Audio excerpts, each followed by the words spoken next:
Sampai ada seorang penyanyi, ya, bekas ahli PKR, pernah diberikan dan ditawarkan oleh Datuk Seri Anwar Ibrahim menjadi calon, walaupun tak pegang jawatan di ranting, di cabang pun, namanya pun tak dikenali, hanya sebagai artis. Namanya dikenali sebagai artis, bukan pejuang rakyat, bukan orang parti yang hebat pun. Tetapi Anwar pernah beri dia peluang jadi calon pilihan raya, saudara. Dan orang itu hari ini, ya, hari ini adalah menjadi juru kempen derma RM10 hanya untuk jatuhkan Anwar Ibrahim. Tu manusia yang tak ada maruah itu. Manusia selama ini merengek-rengek hanya kerana jalan ke rumah dia tak ada ditar. Hari-hari bercerita rumah dia tidak ada orang ambil tahu. Bila kalah pilihan raya jadi calon pikat, menyepikan diri, tak bantu parti. Saya kena bagi tahu, ya, kepada Dayang Kuintan ini, kamu lu orang tak kenal apa-apa dalam politik, tapi kamu patut bertuah dan bersyukur kerana kamu dicalonkan jadi calon pilihan raya. Pernah jadikan calon pilihan raya. Sedangkan ketika itu ramai pejuang-pejuang reformasi, otak-otak reformasi yang bertempur dengan FARIU, yang bertempur dengan polis. Mereka tidak pernah tercalon jadi pilihan raya dan mereka tak minta pun untuk dicalonkan. Sedangkan kamu yang setitik air di zaman reformasi, air FARIU pun tak hinggap di dalam tubuh kamu, kamu dicalonkan oleh Anwar Ibrahim, pernah jadi calon. Tapi hari ini kamu sanggup mengadakan kempen RM10 tabung, bukan nak bantu Palestin, tetapi nak jatuhkan Anwar Ibrahim. Patutlah hidup semakin lama semakin susah kerana kita ada sifat dan busuk hati dan dendam tak habis-habis. Kita tak pernah ingat jasa orang kepada kita. Kita tak pernah ingat jasa parti kepada kita.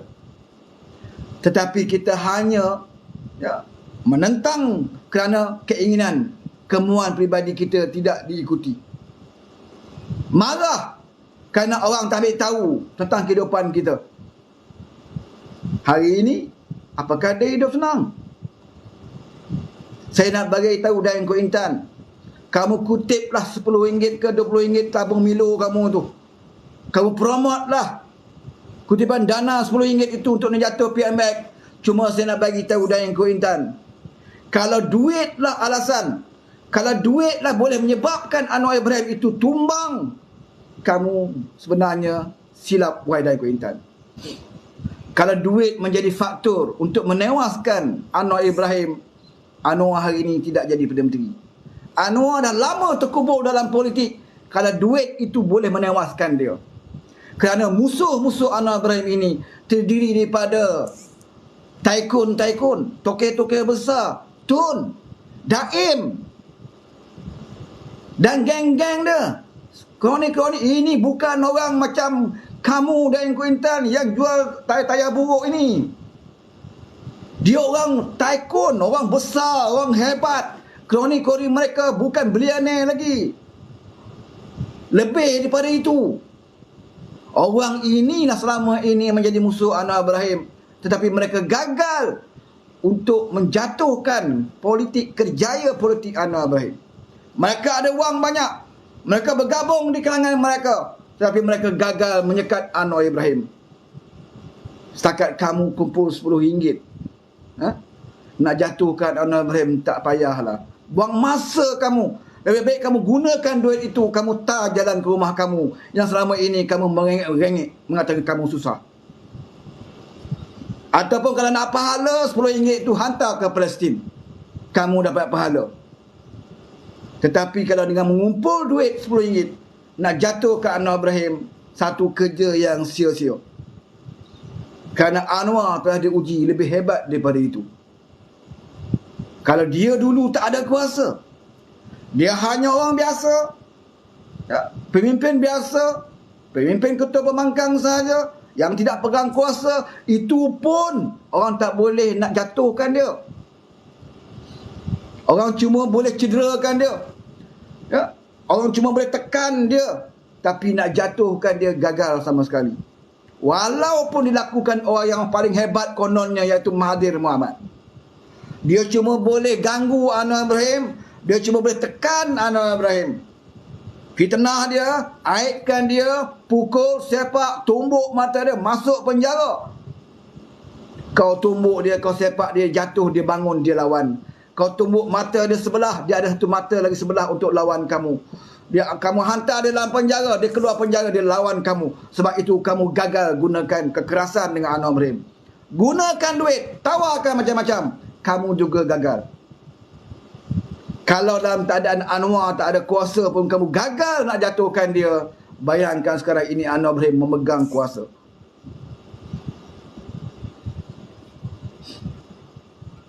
Jadi usaha kamu kumpul duit RM10 itu, usaha yang bodoh-bodoh, saya nak beritahu. Usaha paling bodoh. Sebab itu pemimpin-pemimpin parti kamu pun tak bagi sumbangan pun. Mereka duit banyak. Ya? Ahli parlimen adun-adun, berapa ringgit dia bagi ke tabung kamu? Mereka pun tak bagi sebab mereka tahu sia-sia. Sebab dia tahu Anwar ini tidak boleh dijatuhkan dengan duit. Sebab maruah dia bukan duit. Maruah dia tidak ada nilai, saudara. Nak dinilaikan dengan duit itu.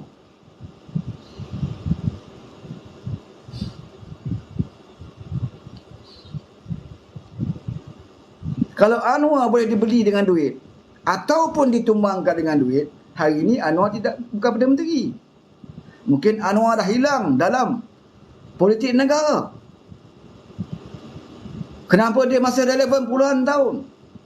Semalam saya dengar satu room berbicara tentang Mahathir, puji Mahathir. Dia kata lebih baik di Kemaman ini letakkan Mahathir bertanding di Kemaman. Sebab ini kerusi pasti menang.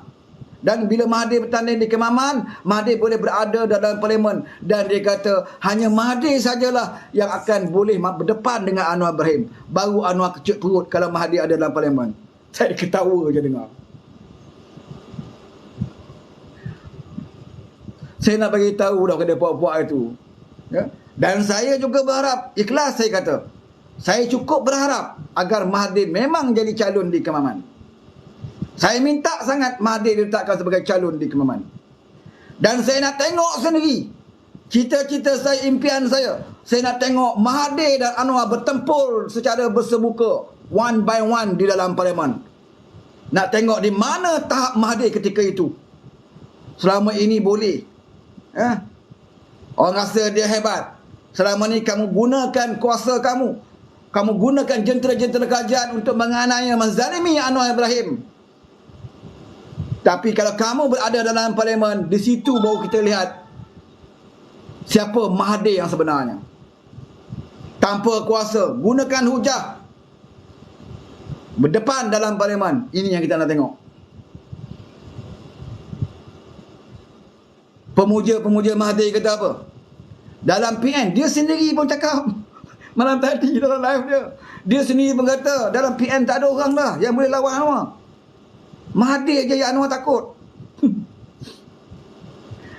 Saya nak bagi contoh lah, saudara.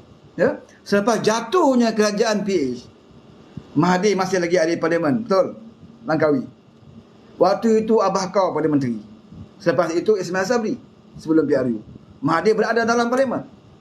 Saudara tengok macam mana dia berdepan dengan abah kau. Ya? Belum berdepan dengan Anwar lagi. Mahathir berdepan dengan abah kau yang bengap itu pun dia tak mampu. Dia bangun bercakap kena bu dekat penokong pro kerajaan waktu itu. Dia tersengih-sengih. Cucu dia Syed Saddiq tu pun tak ada mampu nak pertahankan dia. Kalau dengan abah pun dia tak mampu nak bersuara lantang, Mahathir ni, dengan Ismail Sabri ketika itu pun dia tak mampu nak bersuara lantang, cakap merapu, apa nama. Bayangkan nak berdepan dengan Anwar Ibrahim. Kamu punya penyokong kamu perasan bahawa Mahathir itu hebat. Mahathir ni nampak hebat kerana dia gunakan kuasa dia waktu itu. Berapa ramai pimpinan PAS yang masuk OISA zaman Mahathir? Berapa ramai yang masuk penjara kerana menentang Mahathir. Sebab itu dia nampak hebat, sebab dia ada diktator. Firaun, sebab tu lah dia Maha Firaun. Firaun pun nampak hebat sebab kejahatan dia.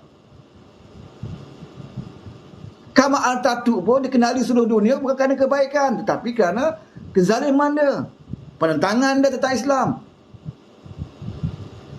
Begitulah dengan Mahathir.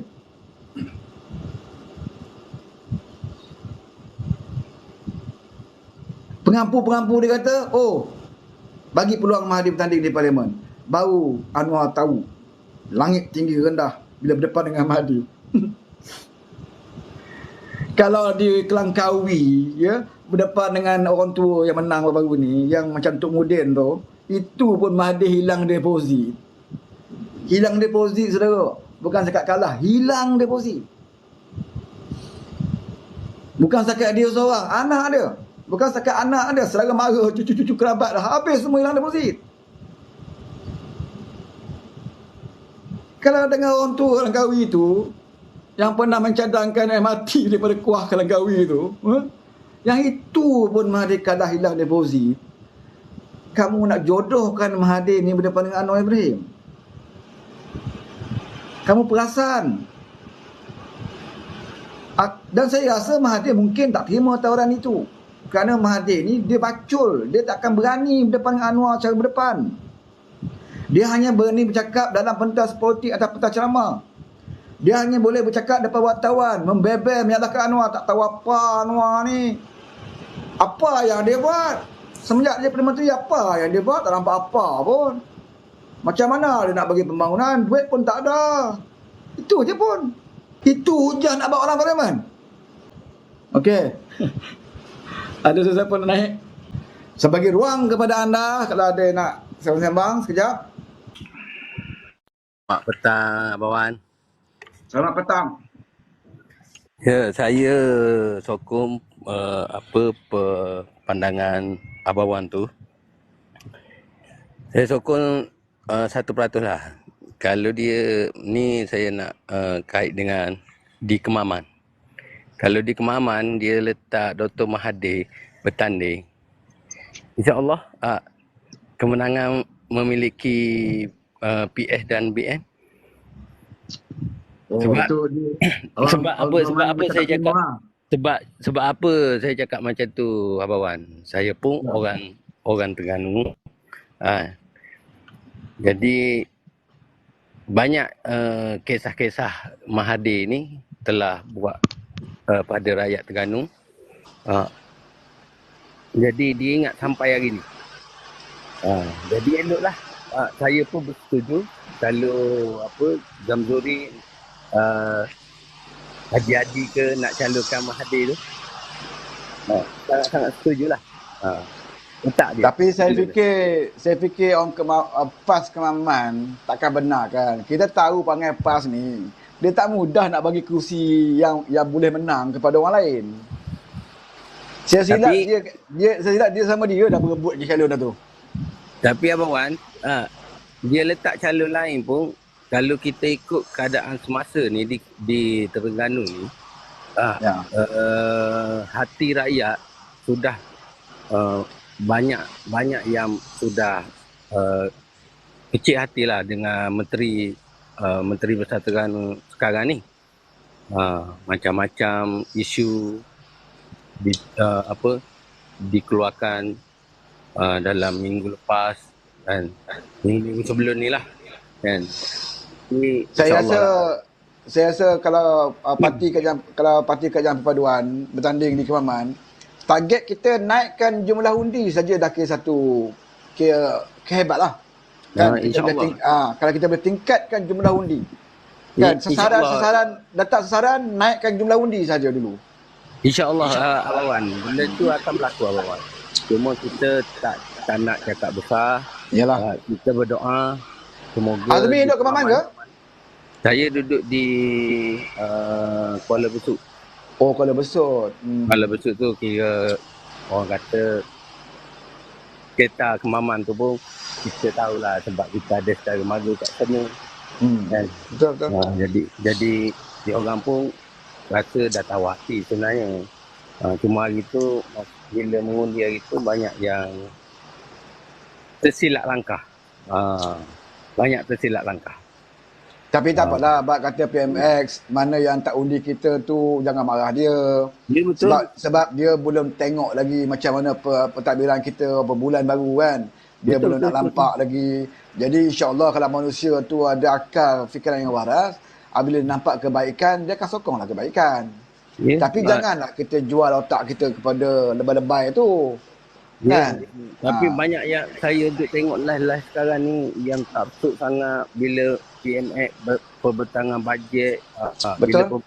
Bila saya kan dia orang ni nak apa daripada PMX. Sedangkan PMX perbentangan bajet itu hari bagi saya inilah paling tinggi sekali yang dia keluarkan. Betul? Sampai isi rumah boleh sampai 3,700. Lepas tu banyak cukai tu dia sepatutnya cukai. Ya. Cukai ni mana-mana negara pun ada cukai. Dalam Islam, dalam pemerintahan Betul, Islam pun kalau ada kita cukai. tak ada cukai, Ya. negara kita akan jatuh. Kalau kita tak ada cukai, negara kita akan Kalau jatuh. tak ada cukai nak cari duit mana? Betul. Kan? Betul. Orang Ha. pelabur masuk buat kilang pun kena cukai oleh kerajaan.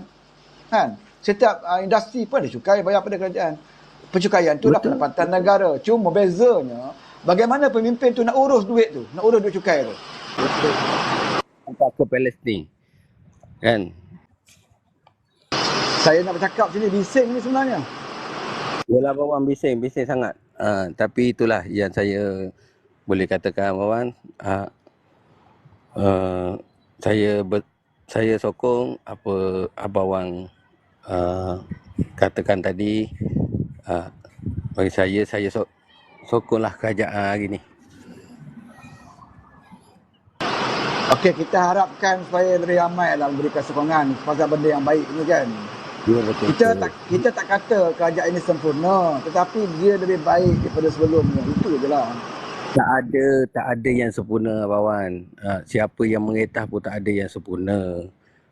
Tapi kita cubalah bagi peluang ruang untuk dia memperbaikikan diri dia dan ahli-ahli kabinet dia. Itu je rakyat mahukan. Betul-betul saya setuju. Cuma itu je lah saya sokonglah apa yang PMX letakkan bajet. Bagi saya dah cukup puas hati. Walaupun saya ni orang susah je. Tapi keadaan sekarang ni saya faham. Keadaan sekarang barang harga makanan pun kita faham. Walaupun kita orang susah, kita faham. Kita cuba bagi peluang kepada PMX. Agak-agak dia tak boleh buat. Apa ni? Mengundi PRU16 nanti. Kita tukar orang lain pula. Betul, itulah cara politik yang bijak. Kan? Bukan kita nak jadi, bukan kita nak kekalkan orang yang gagal. Kuasa di tangan kita. Cukup tempoh dia, kita tukar. Tapi kalau dia dalam tempoh masa 5 tahun, dia buat semua yang terbaik untuk rakyat. Buat apa kita nak tukar? Kita kekalkan lah. Bagi orang pemimpin politik belah sana, dia tak mahu PMX lama jadi Perdana Menteri sebab mereka ada masalah. Itu yang dia takut sangat tu. Saya sebagai rakyat biasa ni, saya dah nampak sebenarnya. Dah nampak. Sebab itu saya menyokong apa jua sekali PMX buat, saya menyokong. Sebab saya dah nampak kenapa dia orang duk tekan sangat PMX hari ni, suruh letak jawatan itu ini tak kena. Saya nampaklah benda tu. Sebab dia kaki tangan kerajaan tak pernah merasa pun sampai 2,000. Betul. Dapat 700 gitu je lah. Dan orang yang kalau askar, macam saya bekas tentera, askar yang tidak berpencen dulu pun dapat berapa ratus je. Askar berpencen pun dapat 200.5. Yang tak berpencen dapat 100 lebih. Hari ni yang berpencen ke tak berpencen dapat 1,000. Kaki tangan dia dapat 2,000. Itu pun sementara waktu kajian kenaikan gaji sedang dibincangkan oleh jawatan kuasa tu. Kan? Sementara nak saya tunggu setuju. naik gaji tu, dia bagilah dulu duit poket kau. Yang kau sendiri tak nak Tapi rasa pun dulu. bahagian walaung-walaung ni selalu tak puas hati bila perbentangan bajet Datuk Seri Anwar Ibrahim keluarkan macam tu, memang tak puas hati. Itu saya terfikir-fikir, rakyat Malaysia yang setengah-setengah yang menyokong sebelah sana tu nak apa sebenarnya? Nak suruh negara ni jadi huru-hara ke? Kau bayang kalau bila kita repair tandas, itu pun dia petikai. Kan? Maknanya orang yang tak suka tandas bersih tu, orang tu adalah pengotor. Jiwa dia pengotor. Betul? Ha. Hati kotor sampai tempat, aku tak tahulah orang yang tak suka kepada program membersihkan, baiki tandas ni. Aku tak tahulah tandas kat rumah dia orang. Macam mana?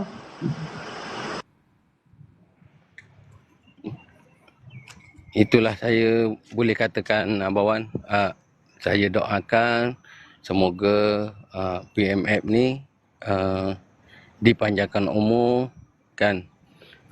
Orang kata apa, teruskanlah perjuangan dia itu, bantulah rakyat yang tengah mengalami kesusahan sekarang. Tak apa, orang kata buat step by step. Tak perlu kita nak buat, orang kata mentah-mentah jadi Perdana Menteri nak kena buat settle semua, mana boleh. Datuk Seri Najib dulu pun macam tu juga. Dia sikit dia naikkan. Tak apa. Kalau masa 10-11 bulan, dia boleh buat yang seperti yang ada sekarang, insyaAllah kan, untuk 3 tahun, 4 tahun ke datang. Dalam keadaan dia dapat negara ni pun, bukannya dalam keadaan ekonomi bagus. Dia dapat Betul. negara dalam hutang yang terlalu banyak. Banyak hutang. Jadi Tapi dia kena cara dia- selesaikan satu persatu dulu. Cara dia menyelesaikan tu, kita tak tahu cara macam mana. Tapi itu antara pihak kerajaan lah yang menyelesaikan hutang ni. Kita sebagai rakyat, kita nak tahu ekonomi Malaysia kukuh seperti biasa. Itu je kita rakyat biasa ni.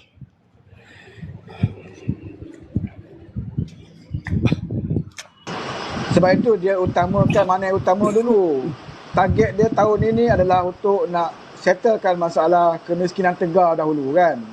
Betul. Bagi kerajaan kerajaan yang ada gaji bulan-bulan, bagi yang pencen ni ada pencen bulan-bulan, dia tahu gaji kau tu tak tinggi mana, tak cukup pun. Yang pencen pun sepatutnya kena naik lagi. Tetapi bagi dia sekurang-kurangnya kau adalah income kau. Yang kemiskinan tegar ni dia langsung tak ada apa-apa. Jadi kita settle masalah dia dulu. Kan sampai pakaian anak sekolah pun tak mampu beli, susu anak pun tak boleh nak beli, kerja tak ada, kais pagi makan pagi. Jadi settle yang itu dulu. Jadi yang kita ada pendapatan sikit-sikit ni, bersabar sekejap. Kan? Tunggu pelaburan masuk, pelaburan dah rancak masuk, nanti ekonomi berkembang. Bila ekonomi berkembang, pendapatan negara bertambah. Bila pendapatan negara bertambah, barulah kita berkira tentang gaji kita. Barulah kita berkira tentang pencen kita. Sekarang ni bagi dia selesaikan dulu masalah orang kemiskinan tegar ni dulu. Kan? Yeah, tapi betul. Kita ni jenis tak mau bersabar. Kita nak bila Perdana Menteri tu bila Anwar jadi Perdana Menteri dia semua sekali settle masalah. Tapi zaman sebelum ini kau tak nak tahu pun. Dia masalahnya kalau orang naik, orang lain naik jadi Perdana Menteri, duk tekan. Bila waktu Mahyudin Yassin dulu naik, kita mana ada tekan. Kita tak tekan. Kita bagi peluang. Okey, kau buat apa kau nak buat. Tapi bila kita bagi peluang, kau buat, kau pula yang sakau duit rakyat, apa kejadahnya tu? Afiq. Abang Wan, Assalamualaikum. Salam. Waalaikumsalam warahmatullahi. Abang Wan, kita naik ni sekejap je mungkin sebab kita nak share sikit berkaitan dengan Belanjawan 2024 sedikit lah. Sebab kita baca komen ni tadi Abang Wan, banyak sangat komen-komen yang macam tak boleh nak diterima akal lah. Biasalah. Gagal tapi dia tak bagi tahu pun apa gagal kan. Itulah Jenis orang tak tahu bersyukur macam itulah, biasalah tu. Betul kawan. Saya memang ni saya nak share sikit perbandingan antara belanjawan 2024 dengan PM-PM yang lain lah. Kalau kita tengok belanjawan mengurus dalam peruntukan kesihatan, PM kita yang baru ni adalah yang paling tinggi kalau nak dibandingkan DIN yang tak boleh pakai dulu. Zaman DIN Cirit. Zaman dia 31.9 bilion je. Sekarang kita dah ada 41.2 bilion. Menaik banyak sangat perubahan. Ya, jadi mohon untuk yang ni biar jelas lah. Kalau nak cakap kerajaan sekarang ni gagal hanya kerana dengan isu beras, yang kita tahu isu ni seluruh dunia kan. Janganlah main dengan benda-benda yang macam nonsense orang cakap. Sebab tengoklah balik belanjawan. Kalau kita nak tahu yang ada yang tadi komen saya baca, dia kata belanjawan kali ni adalah belanjawan yang terteruk sekali, yang terburuk. Saya rasa dia ni tak pernah tengok ke belanjawan, main komen je ke macam mana dia ni baru mengikut politik. Kalau kita baca pada komen dia tu, dia ni baru ikut politik. Terima kasih Ridwan. Terima kasih Abang Ridwan. Ni baru ikuti politik tu okey lagi. Tapi kalau komen tu jangan jadi orang yang macam tak ada akal. Saya pun kadang-kadang terfikir mereka ni bersekolah ke tak dulu, sebab teruk sangat ni komen sini. Macam susah lah kita nak cakap kalau kita nak tengok peruntukan untuk hal ehwal Islam, kerajaan daripada Anwar Ibrahim ni 1.9 bilion, lebih tinggi. Tinggi lebih kurang 3 bilion daripada zaman DIN Cirit dulu 1.4 bilion saja. Zaman Ismail Sabri 1.5 bilion saja. Betul. Tapi sekarang ni untuk hal ehwal Islam 1.9 bilion. Itu dah cukup tinggi dah. Itu pun nak cakap bagi Anwar ni masih tidak menyokong Islam. Anwar ni masih liberal. Kamu tak faham erti liberal yang mungkin Anwar pernah sebut dulu. Bukan Anwar saja yang pernah sebut perkataan liberal. Mahathir dalam wawasan 2020 pun pernah sebut tentang liberal. Dia pandang liberal dari segi pandangan barat. Bila betul. Pandangan barat, memang salah lah liberal pandangan barat. Kan? Barat punya pandangan tentang liberal. Contohnya orang LGBT. Dia sebagai manusia, hak asasi dia, tak apalah dia ada amal. Itu liberal di barat. Dalam Islam, liberal tak boleh pandang pada tafsiran barat. Salah. Betul, tafsiran kita lah. Satu lagi yang bagusnya dalam bajet ni, bila Anwar menekankan bagi mereka-mereka yang layak masuk universiti tetapi tak ada duit pendaftaran. Anwar bagi tahu pusat pengajian jangan sekat, terima dan masuk dulu. Itu yang saya sokong. Kalau dulu kita nak hantar anak you, kita kena jumpa YB dulu minta duit kan. Betul. Jumpa YB. Betul. Sekarang ni bagi Anwar, kalau kau tak ada duit, jangan hantar, daftar dulu. Yang penting daftar dulu. Jangan sekat kerana tidak ada duit. Kira dia pemudahkan urusan rakyat. Duit bukan keutamaan. Dan kita tengok mereka yang dah buat pun pinjaman dengan PTPTN, yang dulunya dalam PAS yang kata nak hapuskan PTPTN, tapi sebelah 33 bulan tak ada buat apa pun dengan PTPTN. Sekarang Anwar dah buat 50% untuk mereka yang dapat bayar langsam, 50% diskaun, 15% diskaun untuk bayaran bulanan. Jadi benda ni dah pun orang cakap tu bukanlah sekadar kata PM kita ni. Dan apa yang dia kata dulu dalam dia punya memorandum tu, itu dah pun dibuat berbanding dengan PAS yang hanya kata nak hapuskan PTPTN. Bila dah jadi kerajaan 33 bulan, nonsense, semua senyap saja. Kau percayalah, kalau ekonomi ni bagus, pendapatan negara baik, cantik, aku rasa tak mustahil Anwar akan hapuskan terus. Sekarang ni tidak ada kemampuan, itu aja. Itu saya cakap dengan Abang Wan tadi. Kita bagi dia masa. Rasa tak boleh PRU 16, kita tukar orang lain. Kalau kita sebagai rakyat ni duk tekan, lepas tu pembakang pun duk tekan dia, macam mana dia nak uruskan? Macam mana dia nak uruskan negara? Pelik lah. Dia orang ni duk komen yang negatif. Duk hina Anwar, tapi peruntukan ambil. Tapi bila Anwar bagi STR, ambil STR. Bila bagi ambil, macam tak kerti malu ke? Letaklah muka tu sikit. Janganlah, biar ada muka sikit lah orang cakap walaupun. Jangan macam orang tak malu tau. Dapat ambil, tapi nama je batuan. Nama batuan semua ambil lah. Alah, puak-puak ni apa yang tak tapu. Dia kalau ada jualan ramah tu, dia pertama sekali beratur depan.